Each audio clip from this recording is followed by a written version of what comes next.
ready. We've got using a beautiful permanent rose colour and a dark brown for the spots on the lily.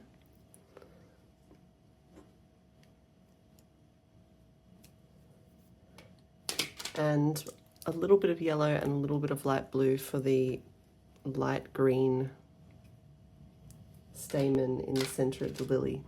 People often miss that one.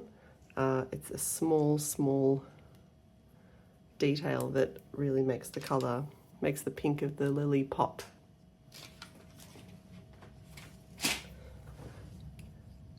Anytime you're sketching a flower, you need to look at the structure of the flower. Lilies are very symmetrical. They have 6 petals, but set in groups of 3. So you can start by drawing 3 short lines, equally spaced, and then the petals themselves come off like this, like a teardrop shape. If you struggle to make them the same size, you can draw a circle around and make the petals come to the edge of the circle, which will help keep them the same shape. The petals below are a slightly longer shape, less teardrop, almost more rectangular. And now we can just vary the shape of the petal so that it gives it a little bit more, looks a little bit more accurate to what a lily looks like. So if you've got a reference photo, focus on the edges of the petals.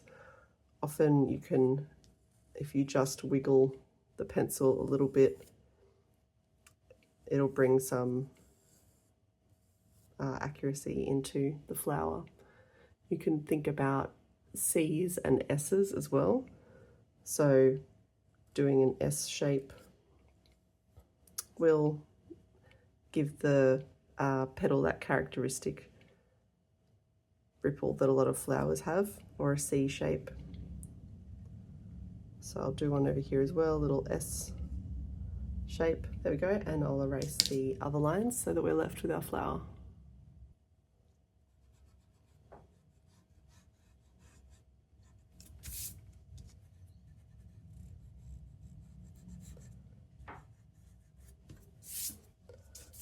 I'll keep my pencil lines quite dark so that you can still see, but in your own practice, the lighter you can draw, the better. Especially for a flower like this, where the petals at the edge are white. We don't want a pencil line ruining that. I'll do these top 2 petals in the lightness that I would normally do it, so you can see the difference. I've got my eraser on the side, just doing little circles to take that pencil mark off. The light that you have with watercolor makes a huge difference. I've got a desk lamp that can be changed to different colors, which I'll show you now. So yellow, blue, and this is like a warm white light. And the intensity can be raised and lowered. It's hugely important with watercolor because we're working in such light pencil lines. If you've got poor light, you won't be able to see properly. Also, we need to be able to see if our paper is damp. We're using very light amounts of paint, so if you've got low light, it's going to be really hard for you to master these techniques. So highly recommend getting a desk lamp. Any kind will be good. You've just got that consistent light in front of you. So you can probably barely see these pencil marks. I can just see them. Again, you can see the comparison. This is the lightness that you want to be ideally working towards.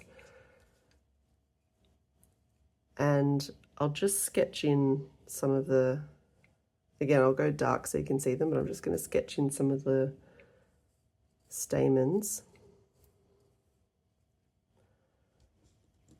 Very intentionally trying to not be neat, because the shapes, the real shapes of these things are not perfect. They're a little bit wonky. And they've got these brown pollen pods at the end, sort of a banana shape.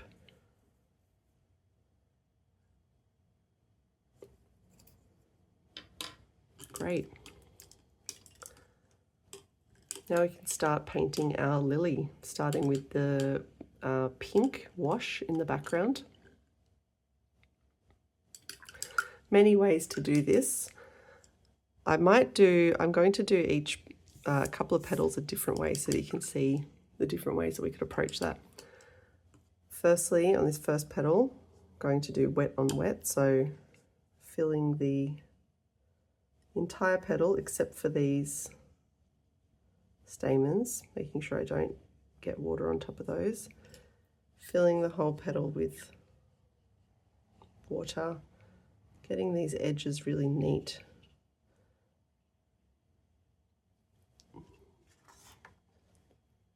It's like invisible ink. If you move your paper just right, you can see the edge of where you've painted. One way to get a nice clean edge is to paint in the direction of the brush or the bristles. You can also use the water that's already on the paper and just move it around, just gently push it, nudge it to where you need it to be. So as I'm painting this water on, it's drying, so it's a bit of a battle against, real race against time, but that's looking nice and even. Now I'm going to put a light amount of pink down, adding a lot of water to this puddle so that it's more dilute. I'm not using the pure pink. So that's looking good, and I'm going to take that and drop it onto the paper. Little dots like this. There's a lot more pink at the bottom of the petal and less at the top.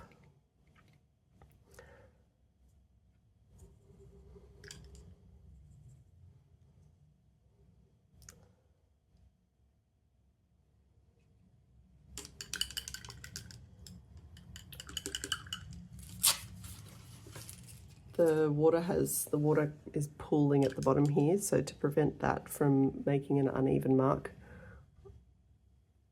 I'm just drying off the brush and we'll soak that up.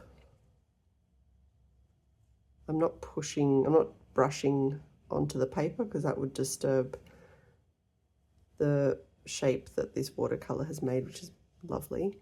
I can, however, just take a little bit of watercolour and paint in here to get that detail in.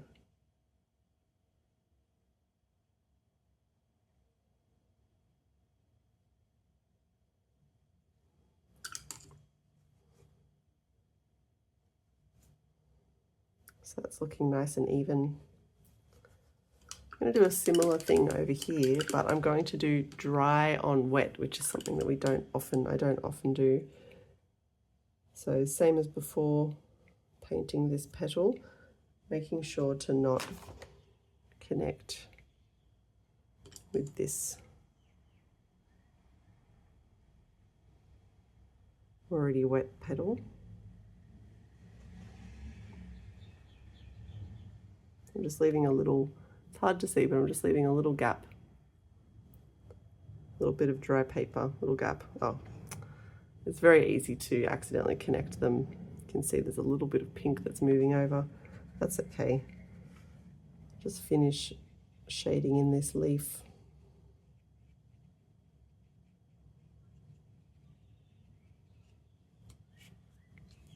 So dry on wet. I've got the wet.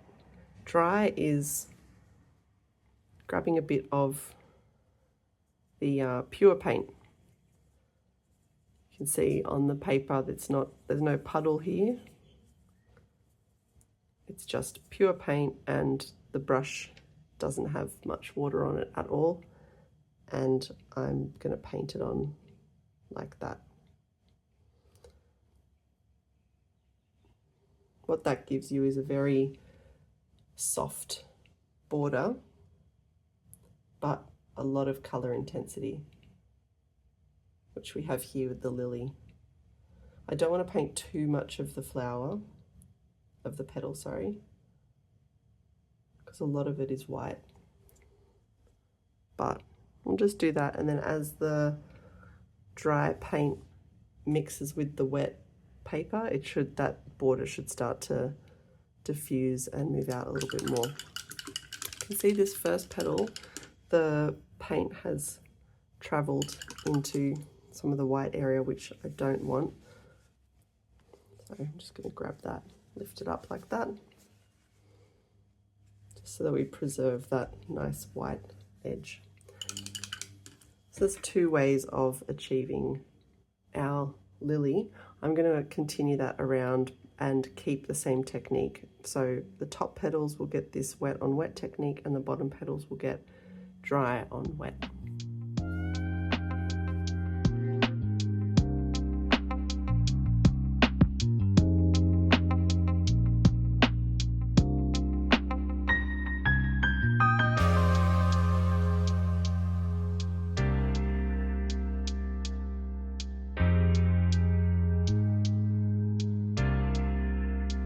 So now I've got all my petals done with one layer, and then we'll be going back over them to add a second layer of colour. It's important that each of them are dry, so you can use a hair dryer or just leave it for 10 minutes in a warm room and let the heat do its thing. You can see these two petals are dry, the rest of them still have a shine to them, so we need to wait for those ones. The wet on dry technique can give some really interesting, the dry on wet technique can give some really interesting, lovely, unexpected results. I think it's nice that the two petals have different textures. For the second layer on this large petal, I'm going to go in with a dry brush. So this is going to be dry on dry. Now, this paper is dry. My brush is dry. You can see it's dry because there's gaps on the palette. There's no water on it. It's got this kind of bristly look to it. So going in the direction of the petal, giving these lovely long lines and just filling it in down here.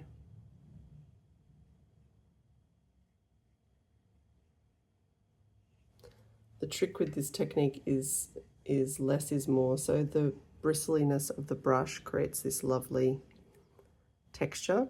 So going back to the palette, pushing the brush open and lightly running the brush down the paper will help you achieve that look. As you paint dry on dry, inevitably there is some moisture left in the brush or the paper, or even just the paint itself, and it'll start to pick up on that, and the texture of the brush will start to change. So just keep an eye on that. Keep returning to your palette. I'm pushing the brush in here so it's splaying out, getting this lovely bristly texture. This is still wet, so I need to let this one dry. We'll come back in a second. And so I just use a hairdryer to dry this off. I've got my pink, okay, my pink paint ready to go. Just getting all that paint on the brush again, making sure it's nice and dry, bristly, and lightly running that brush across the surface of the paper. The more textured the paper, the more white areas you'll get as you do this.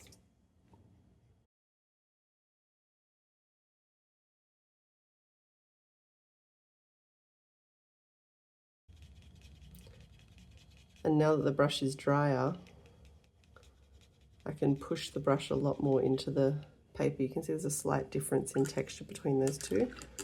So I'm just going to rinse the brush a little bit just to bring a bit more dampness back into it, but still doing the dry brush technique, pushing it into that paint and dragging it down like that.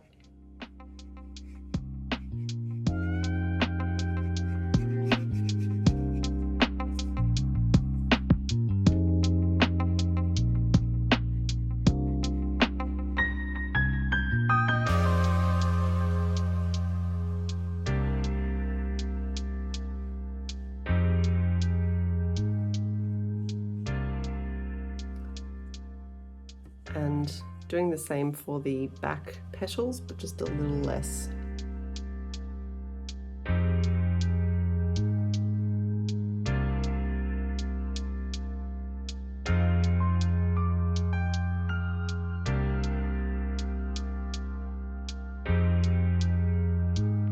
So we've got the basics for the lily.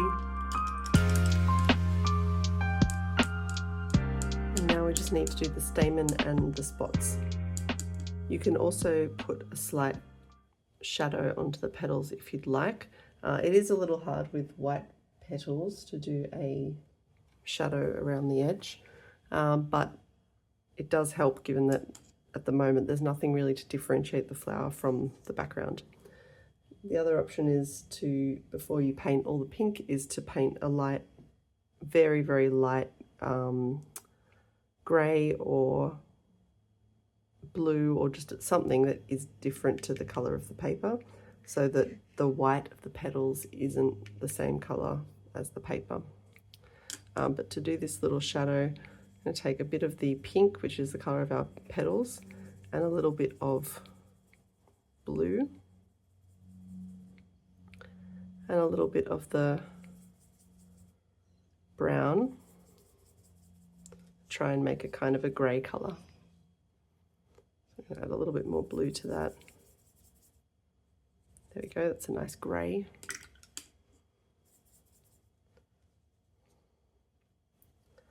And I'm just going to go in and do some small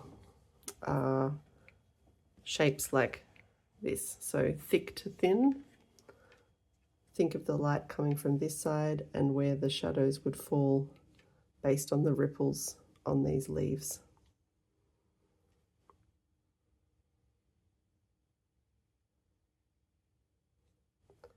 So it's not always straightforward.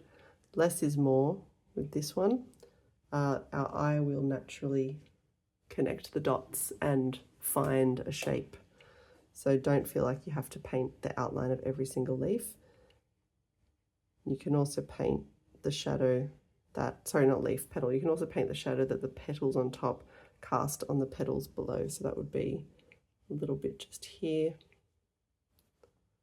If the light's coming across this way, there might be a shadow of a stamen.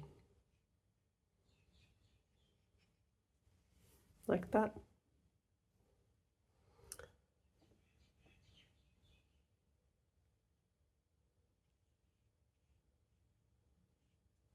I think that's plenty of shadow to bring out this petal. If you wanted to, though, you could do a very thin line like this around the edge. Like I said, I think less is more.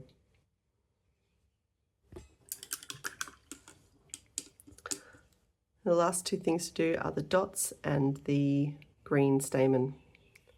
I'm mixing the pink and brown together. We could use brown as is, but by mixing the pink in, it makes it a cohesive color with the pink. So now whatever the brown that we're putting down has some pink in it, so they're going to look related. If you look at the flower as well, the dots are actually more pink than brown. So I can mix in a little bit more pink into that, so we get this lovely, gorgeous pink brown color. And when you're doing the dots, try and pretend your brush is like a little Morse code dial. There's more dots towards they're primarily on the bigger petals, and the dots look to be like towards the center and getting less as we move out. If you try and make it look too perfect, so I'll make them look really perfect on this one, all exactly the same, all evenly spaced. It, to me, just doesn't look as realistic. And if you look at the picture of the lily, the dots aren't perfect. Obviously these stripes are a little bit more exaggerated, but I think it brings some intentionality into the piece. It's my mark. I'm showing you that this is not a perfect flower. It's like I'm showing my hand in a way, kind of like a magician revealing its secrets. I'm showing you that I know that this is painted. I'm happy for it to be a little bit messy, and I think it brings some joy into it. But again, that's my style. So you'll find your own style by doing these exercises and finding what you like. There's a couple of dots on these petals below.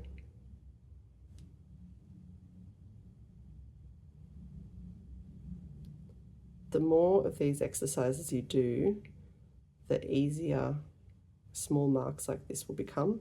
It'll become more intuitive,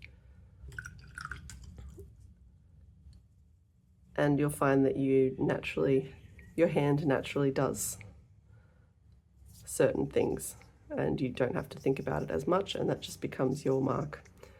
So for the brown stamen, I've just mixed a little bit of yellow with this brown, and using dry on dry again, letting my brush make these shapes, not thinking about it too much. Just notice that there's a little gap here where there should be a little bit of a petal. So I'm just going to paint that in.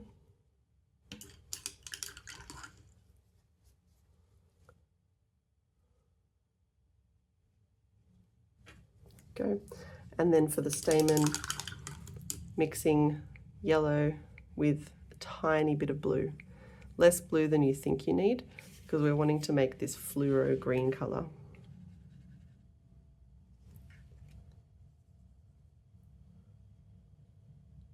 When you paint these on, just make sure that, again, everything's dry so that you're not,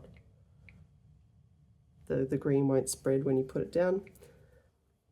See how beautifully that green stands out against the pink. It didn't look particularly green on here, and then when it's against the pink, green and red are opposite each other on the color wheel. This pink is quite red, so it's going to bring out the green in this. It's going to make this look more green than it actually is.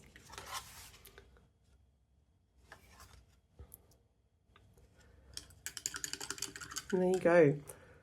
Again, at all the steps in this process, you can spend much longer on each of them. You can also add a little stem if you'd like. So I'm going to use the same blue and yellow from the stamen and just mix in some pink.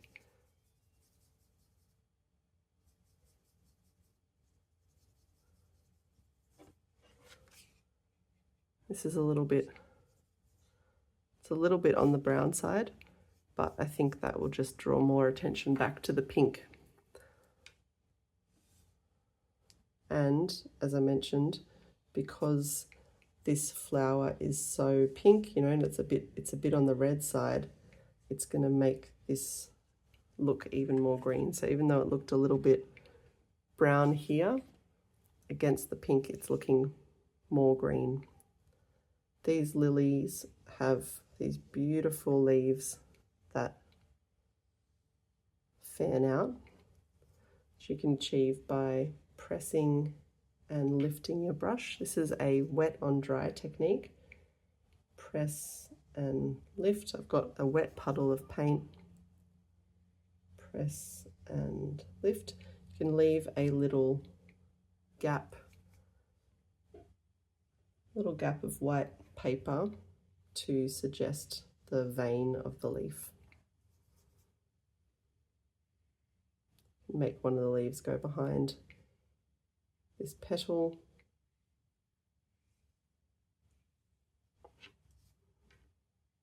And off the page like that.